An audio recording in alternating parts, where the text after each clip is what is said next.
guys, it's Kyra Monet here. If you're new to my channel, welcome, and if you're returning, welcome back.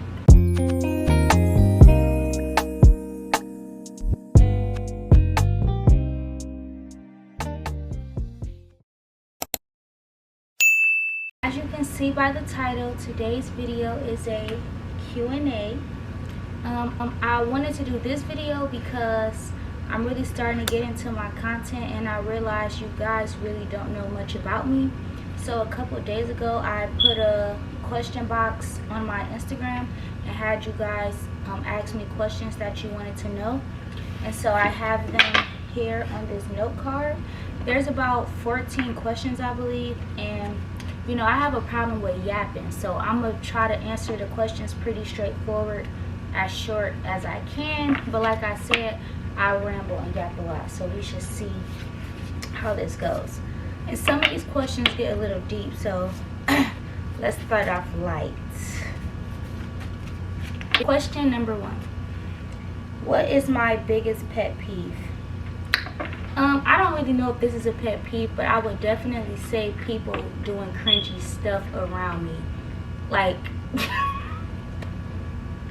I don't like cringy stuff. Like, I don't even know how to give you an example, but when people do stuff that's cringy, I get secondhand embarrassment, first of all, and second, it makes me sick to my stomach. I don't like when people say they miss me. I don't like when people like want to hug me. Like, stuff like that is my biggest pet peeve because I don't like it and it makes me feel awkward. Question number 2. What state would I move to? I would definitely, I'm okay with living here, but I definitely want to live somewhere else, like at another point in my life. But I definitely would say the South, Alabama specifically. I actually love it because that is where all of my family lives. I have my dad's whole side of the family, but the majority of my mother's side of the family is in Alabama, and my favorite cousin lives in Alabama, and I'm here. So that is definitely where I would move to. The South is just a different vibe than here up north. Everybody is friendly, it's very welcoming. It has its downfalls, of course, but I really do want to live in Alabama. It's like a nice vibe, and when I go visit, I never want to come home. So, favorite show to watch? Currently, I've been watching Martin and Schitt's Creek. Those are my 2 favorite shows to binge watch, or like my comfort TV shows. But as far as like a favorite series that I've watched, it's really hard to say because all I do is watch series. But I can name some pretty good ones. Let me see, I'm gonna do my top 5. It's in no specific order because I don't know. One of them definitely would be Scandal.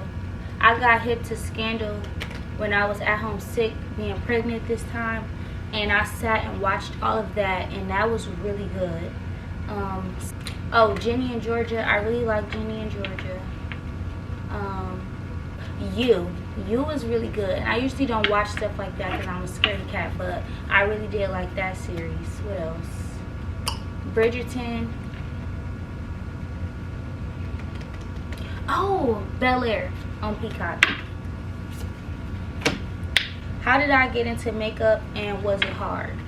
So I got into makeup when it was probably the Christmas that I was in 9th grade. My sister has always been into makeup, and she bought me my first makeup kit, like I said, on Christmas break my 9th grade year.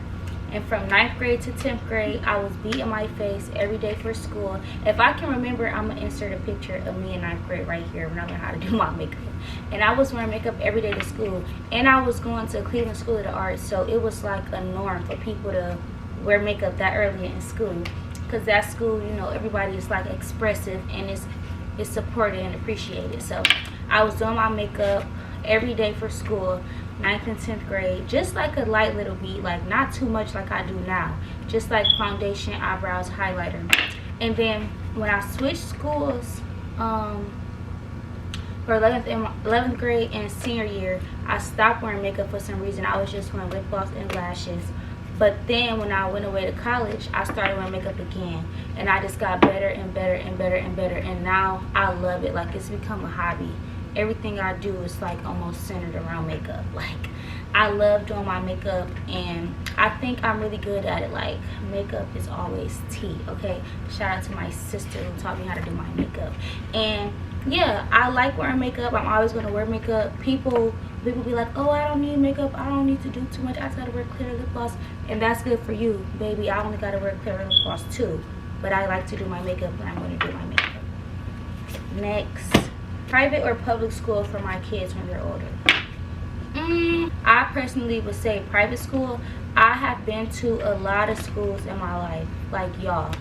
Kindergarten through 4th grade, I went to this school called Archbishop Like. It was a Catholic school. 5th grade, I went to Horizon. 6th grade through 7th grade, I went to Garfield. And then 8th through 10th grade, I went to Cleveland School of the Arts. And then 11th and 12th grade, I went to St. Martin. So as you can see, I'm really well-rounded. I've been to public schools, charter schools, and private schools. And I don't know, I definitely would say I've had a better experience at private schools. And it definitely was my choice to leave CSA and go to a private school. And I can say when I went to a private school, I saw a big shift in my academic growth. This is just my personal experience. Private school pushed me to be better and to take school more seriously. So I just think it has more structure than a public school does, some public schools. So if you asking me now, I would definitely say private school, but my mom gave me a choice when I got older, and I definitely would give my kids one as well. So it just depends. What advice do I have for young moms? There's a lot of tips and pointers I could give you, given I'm a young mom of 2, but I think the biggest takeaway that I have learned from my experience is to not get discouraged. And I say that because before you had kids, you probably had like your whole life planned out and all of these things that you wanted to do. But even after you have your child, it may take longer for you to actually get to where you wanted to go, but it's not unreachable. Like, don't feel like because you decided to have your children, your life is over and you can't do anything anymore. That's not true. It also depends on like how big of a support system you have, of course. But me, I learned from my first child that having a child does not stop much for me. Like, I'm still in school. I never stopped going to school even after I had both of my children. Yes, it's taken longer than it would have if I did not have children, but clearly this is the path God wanted me to be on, so I'm not questioning it. I'm just moving forward. So basically, don't let anybody make you feel bad for having your children, and your children should just motivate you to want to keep going, because know that whatever you do is going to reflect them in their future.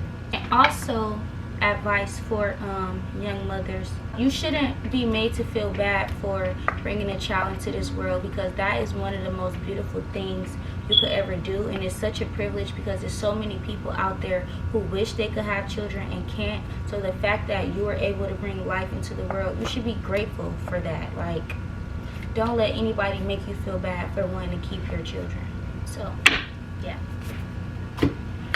being a mom of 2. So I guess, how is it being a mom of 2? It's hard to say right now because my baby is literally a newborn. He's 1 month old, and right now it's not hard, but I can foresee it maybe getting a little difficult. But hey, we rocking and we roll. Favorite thing about motherhood?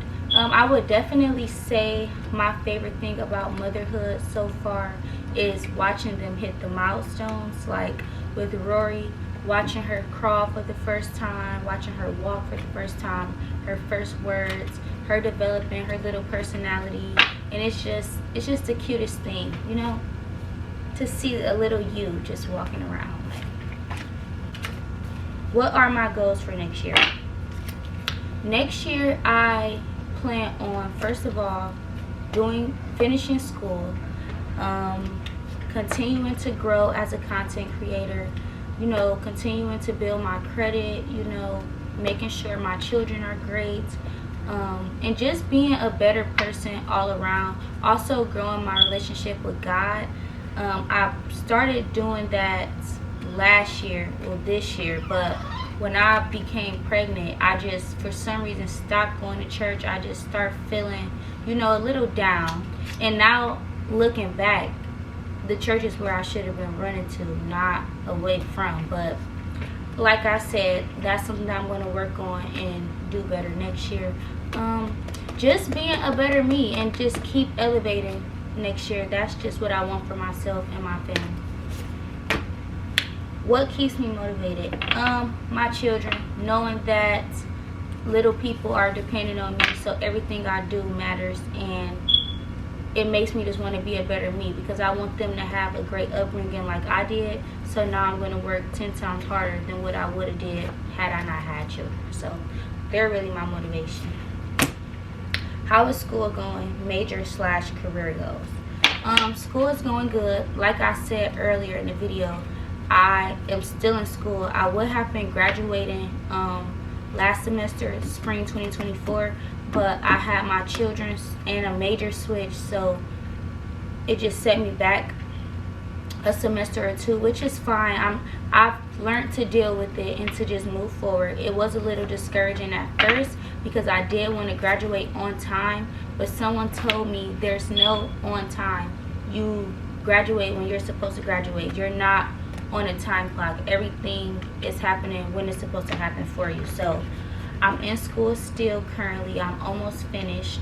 I'm in school to be an educator, early childhood education. So I'll be teaching anywhere K through 5, and then I'll be going back to school to get my master's to eventually become a principal. And so that's career number 1. And I also would like to grow as a content creator and see where this takes me. So yeah. Will I ever use my talent of dancing as an adult? And someone also asked, will I ever dance again? See, this question, it's like, okay, sometimes I get to stutter. Okay, I started dancing ever since I can remember, like probably 3 years old. My mom always had me in dance. But the first form of dance I remember doing is praise dancing. And then I just was dancing ever since. And then when and every time I'm in a school, I would be on some type of dance team. And I always knew that I could dance. I started going to CSA 8th grade, 8th through 10th grade. I started doing ballet, modern, all of this type of stuff. And I always thought hip-hop was the style of dance that I loved most, because that's what I was doing before CSA. And then in the midst of me going to CSA, as y'all know, I started dancing in this little group, blah, blah, blah. And people didn't look at that as real dancing, but that was a form of dancing, and I loved doing it. And then when at CSA, this girl had came to our school. I don't know if it was my 10th grade or what, but she introduced majorette to me. And so that's when I started falling in love with majorette dancing. And then when I left there and went to St. Martin, it was a majorette dance team there that I became a part of. And I just fell in love with it. And it's the reason that it stopped after high school was because I didn't go away to a HBCU where I could continue doing collegiate majorette dancing. I went to a PWI, so it was not a dance team that I was interested in joining. And that's where it just kind of ended. And I wish it didn't, because it was other teams that I could have joined, and there's still teams that I could be a part of to this day. But it's just about me getting back into it and getting out of my comfort zone. And I don't know, I have to just get out of my shell, because I definitely do miss dancing. Even if I'm just going to like drop-in dance classes, that is also something that I want to get into next year. That's what I should have said one of my goals was going to a dance class, because I really can dance and I really love dancing. Like, dancing is if you a dancer, you know dancing is like an escape. Like, when you dancing, you don't think about nothing but that. Everything just, all your problems just go out the window. Like, I just love dancing, and I love people looking at me. So how do you manage mom, school, and personal life? Like I said, I have a good support system, and my support system knows that I'm young, and they still want me to be able to live my life. So when I need a quick babysitter really quick to go do something to take care of myself, then I do. And I also stopped feeling guilty for wanting to take time for myself, even if it's just when the kids go to sleep. I go take a nice shower, or I do some skincare, or I practice my makeup, blah blah blah. Do something that, like, still take time for yourself, because if you're overworked and overwhelmed and drained, you can't be your best self for your children. So you need to have a good balance between all the different hats that you wear in order to be your best self for your kids. So that's something I had to tell myself, and I had to stop feeling guilty for wanting to still do things that 20-year-olds do. Of course my kids come first, but I also make time in the schedule for myself to still live and debrief and breathe some. Last question, why do I create content? The reason that I started making content was for representation purposes. I know that I had to figure out what audience I wanted to reach, and I realized trying to reach everybody, I was getting nowhere. But if I sit and target one group of people, they'll come, and other people will maybe get drawn in. And so, like I said, I'm a young mom of 2, and there's probably young moms that watch me or eventually will watch me and see that living a normal life is still possible. Like, I have 2 kids, but I still travel. I still make sure they're straight. I still do my makeup. I still get nice things. I still work. I'm in school. Like, it's just, I do everything that I did before I had kids and then some. So representation, there's probably people out there like me who maybe want to start a YouTube channel or do the things that I do, but they feel like they can't because they have kids. But like I said, you still can do what you was doing before those kids, girl. Okay? Okay, that is the end of this video. I hope you guys enjoyed it. I hope you guys enjoyed getting to know me a little better and my take on things. If you haven't watched the Canada video yet, please go watch that. And if you haven't watched it, Decorate My House for Christmas with me, please go watch that. Please like, comment, subscribe, and I hope to see you guys in the next video.